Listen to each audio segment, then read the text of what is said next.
Today we're going to be talking about another boot that I wore quite a lot last season. So this is the Mercurial, that's a Vapor 15, and also the Superfly 9. In fact, I like it so much I also did a Nike by You colorway in it as well. So I guess today we'll be talking again about what were sort of the main features of the boot and what was it about it that I enjoyed about it. So again, if you are enjoying these reviews, don't forget to subscribe to the channel and like the video. Really appreciate the support.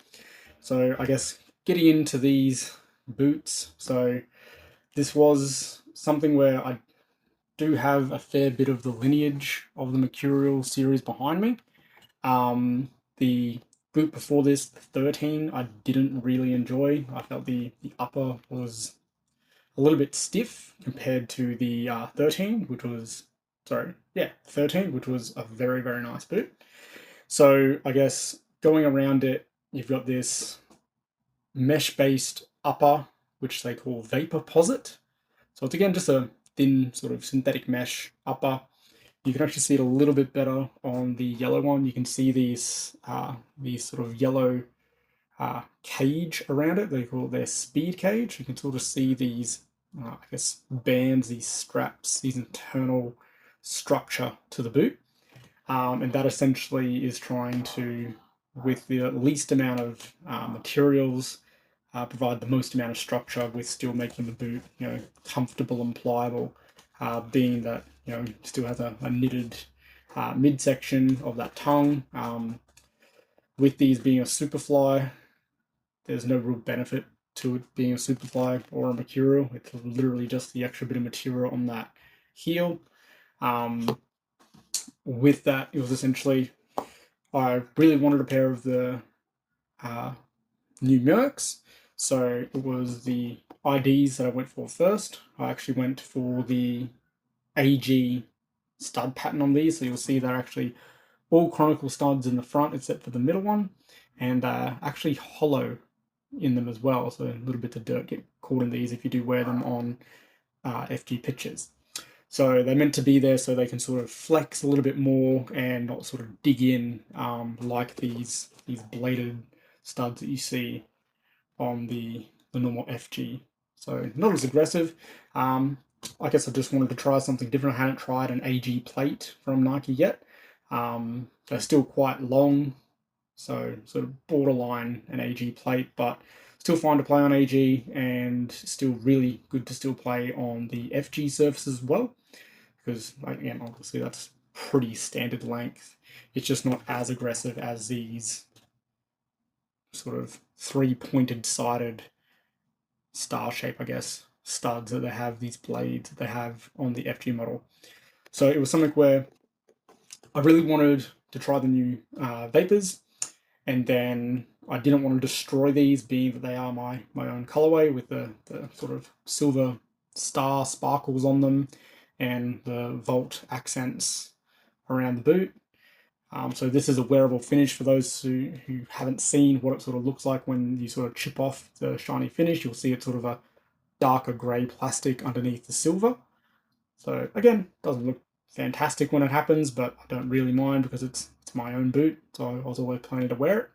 And then just so I didn't destroy these, I managed to pick up the Superflies for a pretty reasonable price. So it was something that I didn't really care if it did or didn't have a collar, because the boot is the same otherwise. So this is something that I did wear quite a bit, so that's why these look so down, and you can sort of see they break the fibers a little bit after a lot of wear, and it's a little bit annoying because the dirt gets into that sort of mesh material sometimes, so it can be quite hard to. I'll just try and show you there, to get like the little dirt out there, which is again a little bit annoying, and it's something we're seeing a little bit more on like the Phantom, like GX2, and the current Mercs as well, that these mesh based uppers can get dirt in them, and it's pretty hard to keep them clean. Like I clean my boots almost after every single session, and yeah, that's sort of what they look like after a season. They're a bit down. So no real preference in terms of being the Mercurial or the Superfly. Oh, sorry, the Vapor or the Superfly. They're both Mercurials, and they basically fit identically. I did notice though with this is the World Cup colorway, so that coppery bronze color with the shiny metallic sole plate again. So these ones I probably won't wear just because, you know, you've seen what happens with that wearable finish. They do chip away, and that's probably, I don't know, a special boot being a World Cup colorway that I want to hold on to. And if I feel the need to play in the Mercs, I have two other colorways to play with.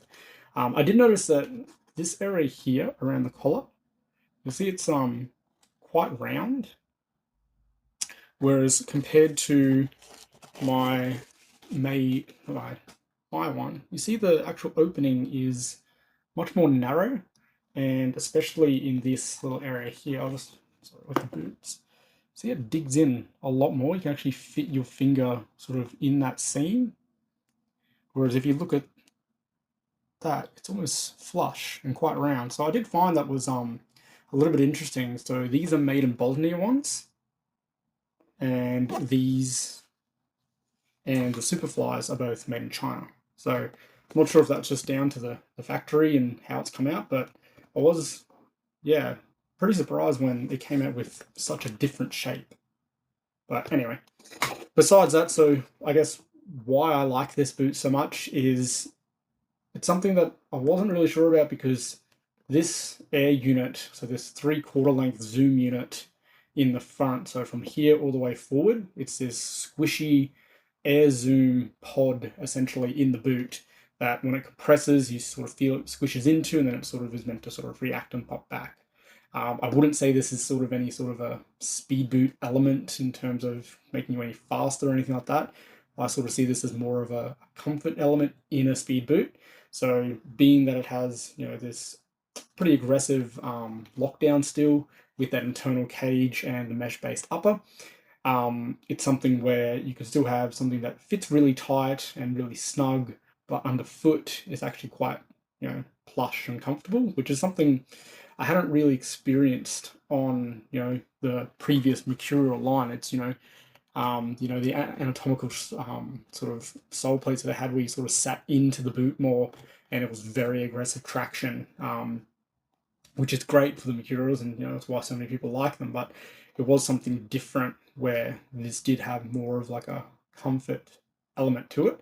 So I did find, you know, getting attracted to these quite a lot last year with, if, you know, my feet were sore from trying different boots already, these were something I could jump into and, you know, sort of appreciate that really squishy feel, or especially like if it's sort of getting to, you know, that 70, 80, 90-minute mark in the game, like you actually start remembering you've got that squishiness there, and it's, yeah, quite nice to have underfoot. And then, yeah, I guess everything else is pretty sort of standard Mercurial. It's a lightweight product. Like I said, it's got a very responsive upper with that speed cage and the mesh base it is. It's very soft as well. I think it's a much softer upper than what the Vapor 14s were, and it's much closer to what the Vapor 13s were, which I do really like as well. So, yeah, that was sort of something comfortable upper, but still responsive, a very comfortable AirPod in the bottom, and then again, I could sort of pick and choose what I wanted to have. If I wanted sort of the AG tooling, if I didn't want so much traction, or I could just use the FG tooling if I wanted it, you know, to be a little bit more aggressive depending on the pitch I was playing on. So yeah, I guess that was sort of a quick overview of what it was about the Mercurial 15 Vapor and Superfly 9, of why I guess I sort of really liked them last year. And yeah, I guess that sort of explains why I did, you know, keep the World Cup colorway to hold on to. I've got my Nike by You colorway, and then I've also got the Superfly 9 as well. So yeah, it was something where it was a boot that I really enjoyed the experience of, so I wanted to have a couple of options so I didn't end up, you know, killing the boots and then not really being able to play in them anymore because you know, I've worn it to death. So yeah, I guess that's the, you know, review, my overview of what it was about these Mercurials that I really liked. I do have the new Mercurial just behind me, so that's the Superfly 10. But being that that's the Cosmic Speed colorway with the full wearable finish on it, it's something I'm probably not going to wear. So I will be getting, you know, a normal colorway of that eventually. But it was also something just with the reviews and content I've seen, they do fit a little bit different being with that grip knit upper. and they're probably a little bit more of a relaxed fit compared to the previous Mercurial series. So it will be something I will get eventually, but it wasn't something I found myself rushing to go and get for, I guess, a normal game day boot. Obviously, that's something pretty cool, so I needed to get that. But yeah, that's sort of my review and overview of my sort of Mercurial series. And again, if it's something that you are enjoying these reviews and I guess my opinion on these different, football boot products, then don't forget to like the video and subscribe to the channel, and I'll see you on the next one. Thank you.